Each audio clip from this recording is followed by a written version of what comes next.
BB-8 here. He's a semi-static build. He doesn't roll around like some of the great ones do because he's only foam, so that wouldn't work. But yeah, he does the thumbs up from the movie scene, and he can talk to people. I've always been interested in building props, building replicas from movies. It's just a bit of a hobby of mine that started to turn into a little bit more.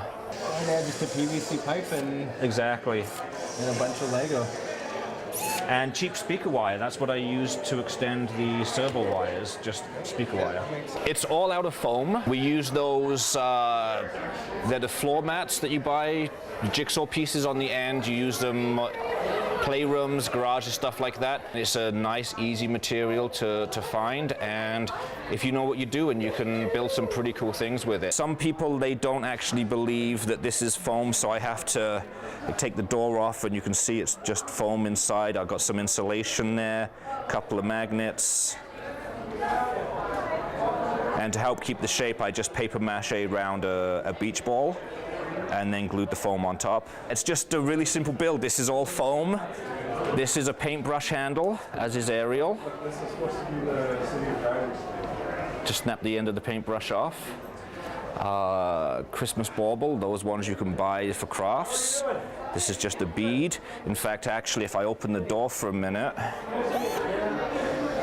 pieces of Lego, a pen tip, anything I can use. None of these builds I actually spend over $100, $150 on.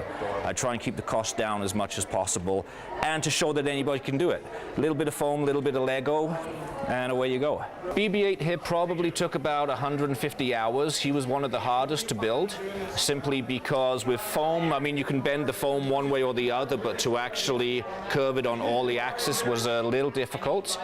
Plus, he was originally going to be just a static build.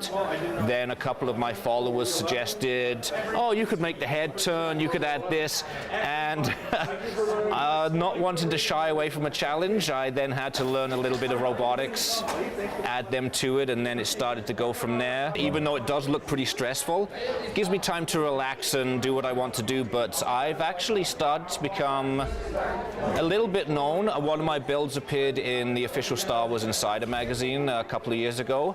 I've had a build on national TV, and I get invited to conventions and get to show my stuff off and meet amazing people. So that's what I get out of it. It's awesome fun. Just seeing the faces is what really makes it worthwhile. Seeing the way they react, it's just priceless. It really is. In this world, day and age, you need a little bit of fun like this.